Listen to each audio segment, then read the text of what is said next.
예수님께 걸림돌이 되는 사람들. 연중 제22주일 성경 신약 마태복음 16장 21절부터 27절에서 예수님께서 너는 나에게 걸림돌이다. 너는 하나님의 일은 생각하지 않고 사람의 일만 생각하는구나. 23절 하십니다. 예수님께서 세례자 요한에게 세례를 받으신 후 광야로 나가십니다. 그리고 요한이 잡혔다는 말을 들으시고 갈릴레아로 물러가십니다. 얼마 후 예수님께서는 온 갈릴레아를 두루 다니시며 회당에서 가르치시고 하늘나라의 복음을 선포하시며 백성 가운데서 병자와 허역한 이들을 모두 고쳐주셨다고 마테오는 복음서에 기록합니다. 5장 23절. 예수님께서는 갖가지 질병과 고통에 시달리는 환자들과 마귀 들린 이들, 간질병자들과 중풍병자들을 고쳐주십니다. 어떤 사람들은 예수님과 달리 질병을 퍼뜨리고 사람들을 고통에 시달리게 합니다. 그런 사람들은 사람들의 아픔과 고통을 나몰라 하고 사람의 일만 생각합니다. 왜 그리 돈을 밝히는지. 오늘 복음에서 너는 하나님의 일은 생각하지 않고 사람의 일만 생각한다고 23절 하십니다. 사람의 일은 주님께서 하시고자 하는 일이 일어나서는 안 된다고 주님을 꼭 붙잡고 반박하는 것입니다. 22절. 예수님 시대나 오늘날 어떤 사람들은 주님을 꼭 붙잡고 주님께서 나가는데 걸림돌이 되는 사람들이 있습니다. 그것도 아주 많이. 산헤들린은 원로들과 수석사제들과 율법학자들의 모임인데 이 모임에 속한 사람들이 예수님을 죽일 것이라 하십니다.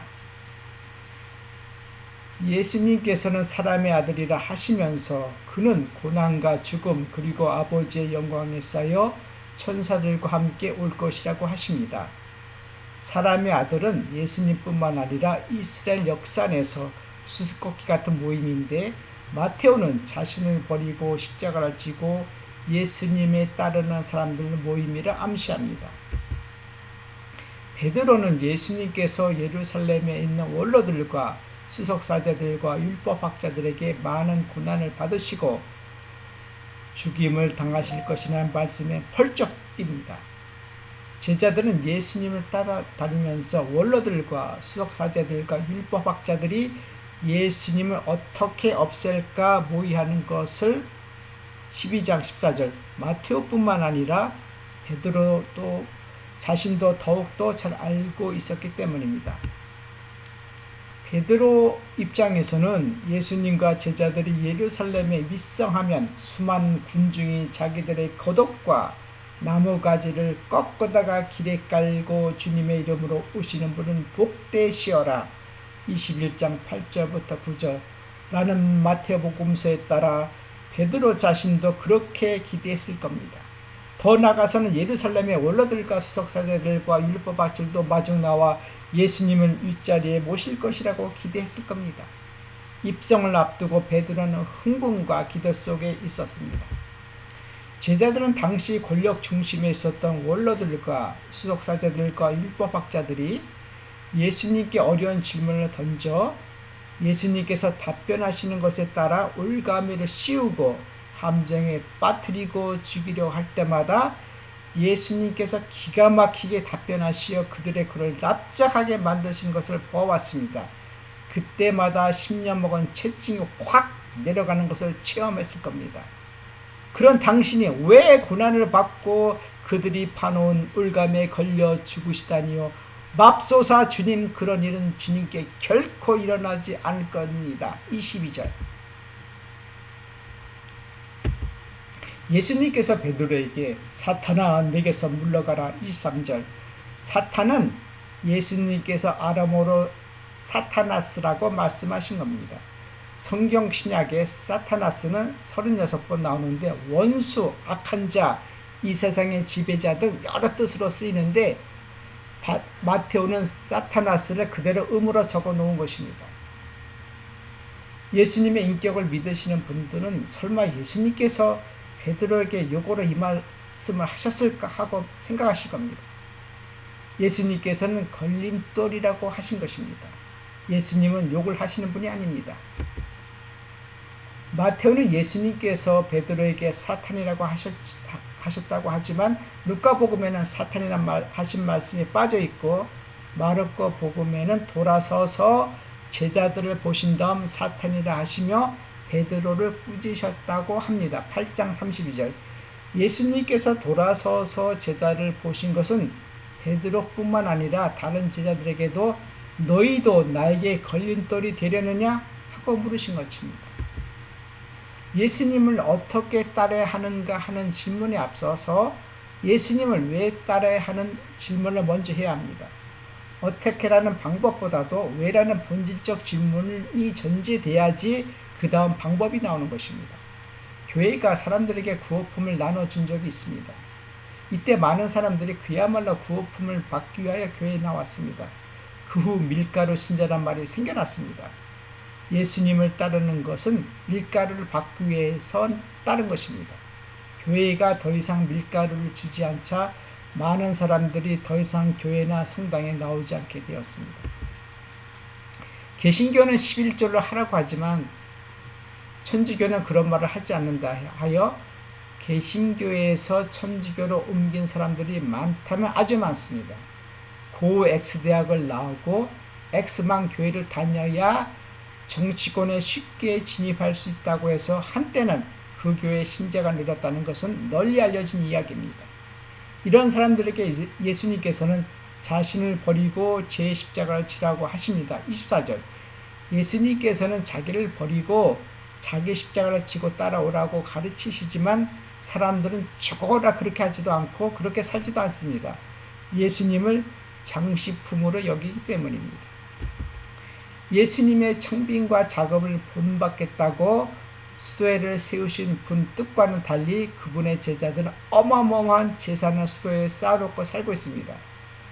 하나님께서도 모르시는 3대 비밀 중 그 수도의 재산이 얼마나 많은지 하나님께서도 파악을 못할 정도라는 웃지 못할 이야기가 있습니다.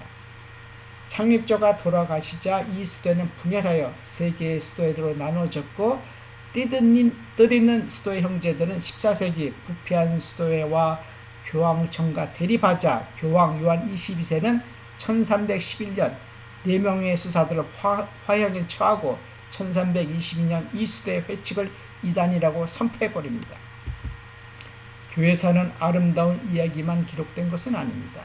현 교황 프란치스코 성인을 본받겠다고 당신의 이름을 프란치스라고 하신 것은 역대 교황 중 역사상 2000년 넘은 이후 처음 일어난 일이며 그분은 교황청에 사시지 않으시고 여행지들이 머무는 곳에 사시고 고위성직자들이 몸에 두르는 값비싼 것으로 옷을 지어 입지 않으시고 값싼 재질로 된 것으로 교황이 지니할 것을 지니신 현 교황님은 프란치스코 성인처럼 작게 청빈하게 사시고 계십니다.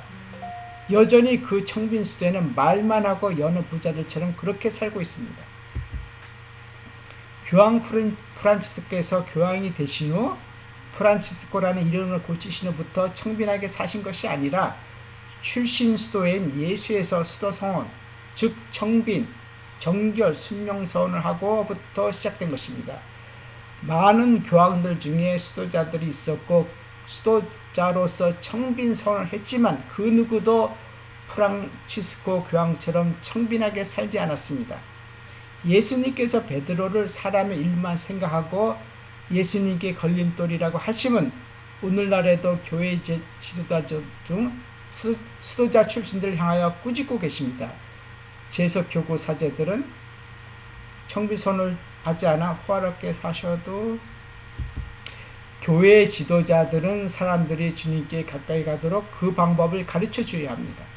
결코 주님께 가는 사람들에게 걸림돌이 되어서는 안 됩니다. 얼마나 많은 사람들이 주님께 가는데 교회의 지도자들이 방해를 하고 걸림돌이 되고 있습니까? 교회의 지도자들은 사람들에게 주님께 가라고 말은 합니다.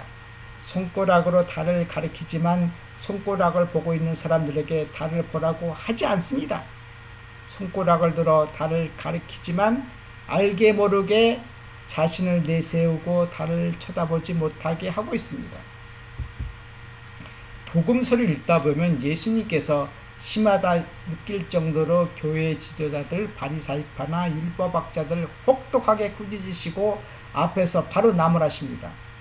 오죽하면 그들이 하는 말은 다 듣고 실천하라고 하시지만 그들의 행실은 본받지 말라고 하셨을까요? 최근 광화문 집회에서 일어난 사건을 보면서 저 사람들은 주님께 나가는데 걸림돌인데 저 걸림돌들을 치우지 않고 어떻게 주님께 가려고 할까? 주님을 따르는 사람들 중에는 자신은 성령께서 머무르시는 성전으로 믿고 침묵으로 예배하고 지도자 없이도 주님께 잘 가는 사람이 많습니다. 지난밤 영상에서 말씀드린 바 주님께 나가는 사람들은 그 삶이 체험이 아니라 비움이라고 말씀드렸습니다.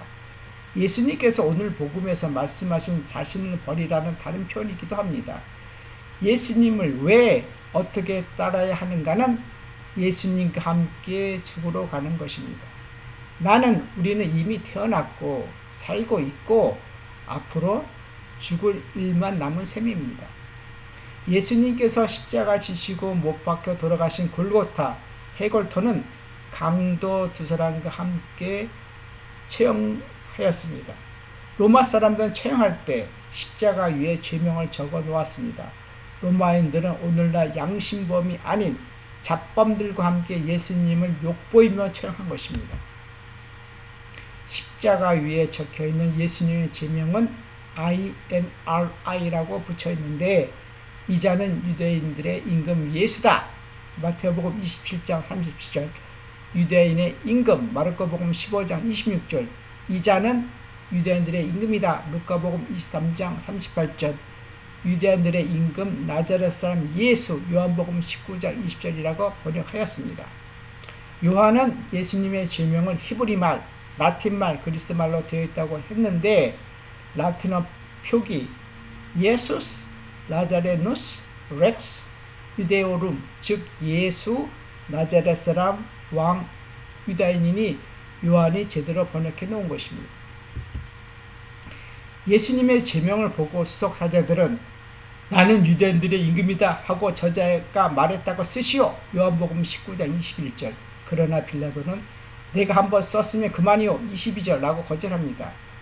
유대인들은 로마 통치 아래에서 군사권과 재판권과 조세권이 없었기 때문에 총독 빌라도가 한 대로 따를 수밖에 없었습니다.